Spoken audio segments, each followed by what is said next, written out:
इसको खोलें, इसको खोलें।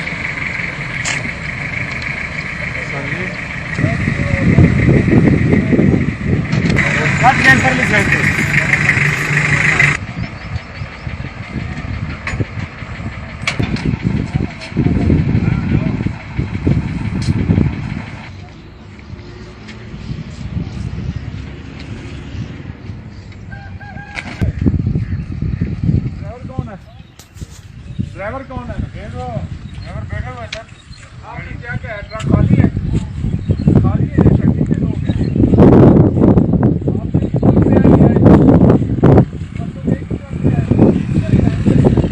आपको कुछ एहसास है अपना? कहाँ से आ रहे हैं? कराची से आ रहे हैं। सबसे ज़्यादा जो केसेज हैं वो कराची में हैं। हमारे को खाना हुकूमत ने क्या बोला है आपको? हुकूमत ने क्या बोला है आपको कि आप यहाँ पे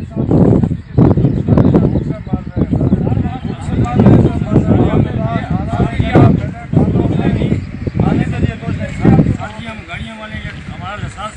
चेक करो आप, हम गाड़ियाँ वाले कानून तो आप कर ले, हमारी कौम देख ले, मेरी कौम देख ले, ये जो हमारी कौम है ये अमल कर रही है, हुकूमती अहकामात के ये अमल हो रहे हैं। ये लोग कराची से हैं, अभी ज़ैनबी टूल प्लाजा पे, तो ये हुकूमती अहकामात पे अमल पैरा हो रहे हैं। कोरोना वायरस से इनकी प्रिकॉशंस ये हैं। ये तकरीबन 100 के करीब लोग एक ही ट्रक में आ रहे हैं और ट्रक ड्राइवर कह रहा है कि ट्रक खाली है पीछे से। जब इनको खोला गया ट्रक के, तो ये सभी लोग एक ही ट्रक से निकले हैं बाहर।